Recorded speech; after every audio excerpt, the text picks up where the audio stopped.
E para falar sobre a inflação no país, nós vamos conversar ao vivo aqui na CNN com o professor de Economia da Fundação Getúlio Vargas, Mauro Rochlin.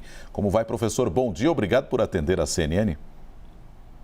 Bom dia, é um prazer estar aqui com vocês. Essa desaceleração, de algum modo, indica uma recuperação econômica ou é cedo para falar disso, professor? Olha, normalmente aceleração inflacionária indica maior atividade econômica. Quando a gente normalmente assiste uma queda da inflação, ela está associada a uma retração da atividade econômica. Mas, especificamente, o que a gente está vendo é uma queda da inflação muito localizada, muito em cima de dois grupos. Um é habitação, por conta de redução no preço da energia, o outro é transporte, por conta de redução no preço dos combustíveis, e isso, claro, por conta da PEC dos combustíveis, que reduziu o ICMS desses dois grupos. Então, a gente ainda tem uma queda de inflação muito baseada, muito concentrada em apenas dois grupos, enquanto que os demais grupos ainda mostram uma certa resiliência, ainda mostram um avanço que não é pequeno. Então, todo cuidado é pouco. Professor, Tainá Farfan falando agora com o senhor. Obrigada pela sua entrevista nesse domingo de manhã aqui na CNN. Diante dessas medidas, o senhor comentou da gasolina, PEC dos benefícios, qual que é a expectativa para a inflação nos próximos meses? Tainá, a expectativa é de uma inflação mais comportada nos próximos meses. Eu digo mais comportada se a gente comparar com os mesmos meses do ano passado. E isso pelo seguinte motivo: sazonalmente, em agosto e setembro, a inflação costuma ser baixa, porque clima ajuda a oferta de alimentos, principalmente, de hortifrutis em particular.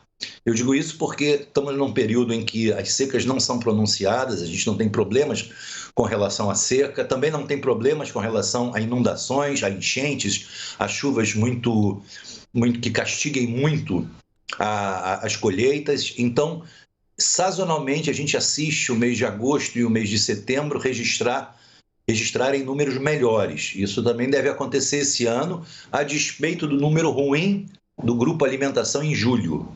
Mas insisto que agosto e setembro a gente pode ter resultados melhores para o grupo alimentação, que tem um peso muito importante no índice de inflação.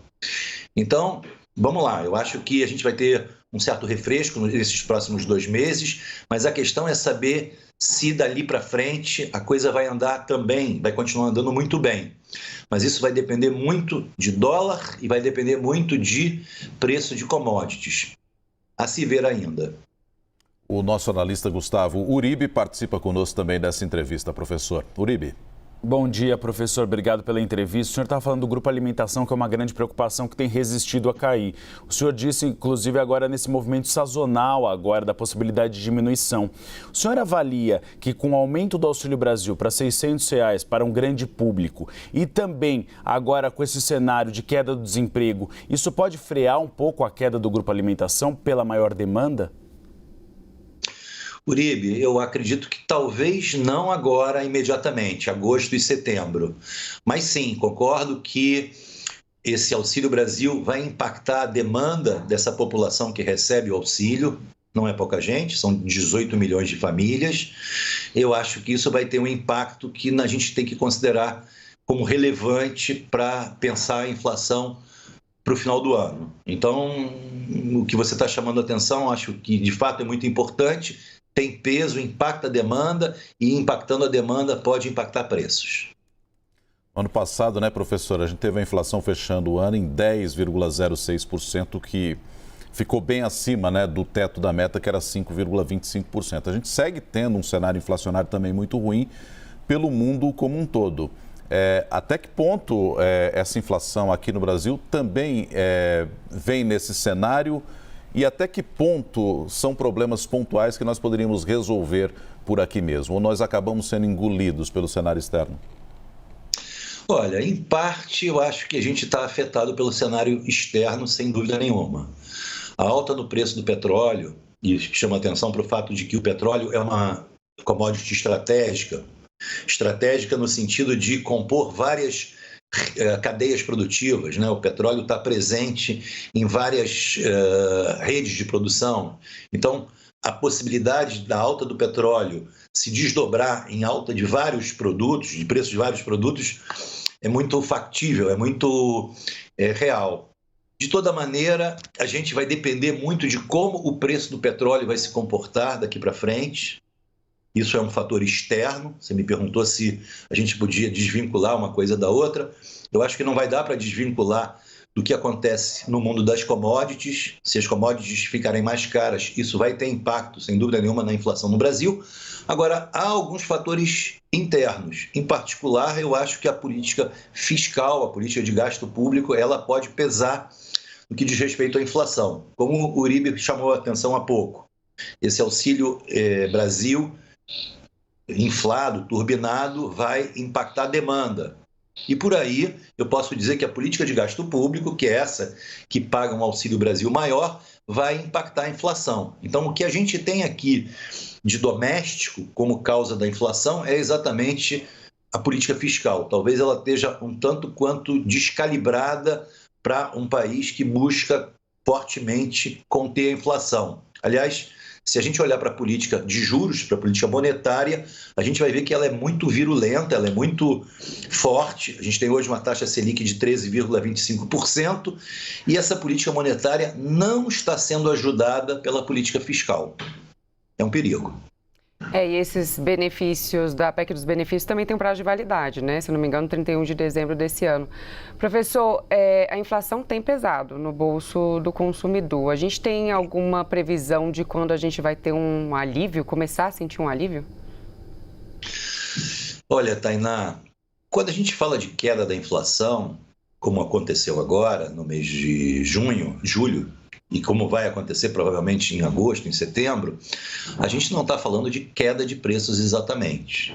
Claro, a gente pode estar falando de queda de alguns preços, mas se a inflação ainda existe, se a gente registra, por exemplo, como agora, 0,13% de inflação, significa dizer que, na média, os preços continuam a subir. Sobem menos, isso que significa a queda da inflação. A intensidade no aumento dos preços é menor do que já foi. Isso significa queda da inflação, diferente de deflação, que é de fato uma queda na média dos preços. Aliás, devemos assistir deflação no IPCA cheio de julho, que vai ser divulgado agora dia 9 de agosto, e provavelmente também no IPCA de agosto, que vai ser divulgado somente em setembro. Mas, de qualquer maneira, a expectativa é de uma melhora no quadro, pelo menos no curtíssimo prazo. Aliás, a gente teve deflação em 4 das 11 regiões pesquisadas agora, né, professor? Salvo engano, a mais expressiva foi Goiânia, né? Isso, você já vê, você pode observar que se a gente olhar em termos regionais como é que preços se comportaram, a gente vai ver que algumas regiões já apresentam uma retração na média dos preços. Pois é, e aí, só aproveitando como gancho a pergunta da Tainá e o que o senhor respondeu, quando o senhor fala, não quer dizer que o preço caiu ou os preços caíram, que a gente teve uma redução de preços. A gente só vai ter uma melhora desse poder de compra do trabalhador se a gente tiver um reajuste salarial mais interessante para ele, ou uma progressão maior do emprego, do trabalho, para que esse peso inflacionário não seja tão grande assim no bolso dele, né, professor? Porque, como o senhor disse, os preços continuam subindo, talvez com uma velocidade menor apenas. Isso, eu acho que se a gente só vai ver ganho real de renda, como você falou, se houver melhora no emprego, como está acontecendo. A melhora ainda se dá muito em cima do mercado informal, mas, de qualquer maneira, à medida que o emprego avançar, a gente vai começar a ver a renda reagir. A renda vem caindo nos últimos 2 anos. A pandemia derrubou a renda média. Na hora que derrubou o emprego, isso aconteceu fortemente no início da pandemia, derrubou-se também a renda do trabalhador. E essa renda vem vagarosamente se recuperando nos últimos trimestres e ela pode, de fato, essa melhora de renda, produto do emprego, que pode fazer frente a essa inflação maior. E como a gente está falando de capacidade de compra, de adquirir, essa PEC dos benefícios, a gente estava comentando agora há pouco que ela tem um prazo de validade, né, até 31 de dezembro. O que a gente pode prever? Ela impacta com certeza nesse cenário. O que a gente pode prever para o ano que vem? Bom, em primeiro lugar, Tainá, a gente já ouve falar, tanto por parte do governo como por parte de outros candidatos, que essa PEC poderia ser estendida, ou seja, o auxílio emergencial o Auxílio Brasil, desculpa, de R$600 poderia ser mantido mesmo após as eleições. Isso é uma coisa ainda a se verificar. Mas o estrago em termos de inflação pode estar feito esse ano, né? A gente pode ter, principalmente a partir de outubro, novembro, números piores da inflação. Eu digo isso porque todo o alívio dado pela PEC dos combustíveis e da energia vai ter já gerado seus efeitos. Essa PEC já começou a produzir efeitos, óbvio, esse 0,13 de inflação é mostra disso, e para as próximas semanas isso vai se acentuar. Agora, claro que se novas reduções não acontecerem, a gente vai, por esse lado, ter a mesma inflação, mas por força do auxílio, por força da maior demanda, podemos ter novas pressões inflacionárias. No ano que vem, ainda não dá para saber, porque depende do que os candidatos vão, de fato, fazer uma vez se tornando governo. A ver, né, professor? A gente conversou agora com Mauro Rochlin, professor de Economia da Fundação Getúlio Vargas. Professor, muito obrigada pela sua participação e disponibilidade aqui na CNN. É um prazer estar com vocês. Bom dia a todos. Bom dia.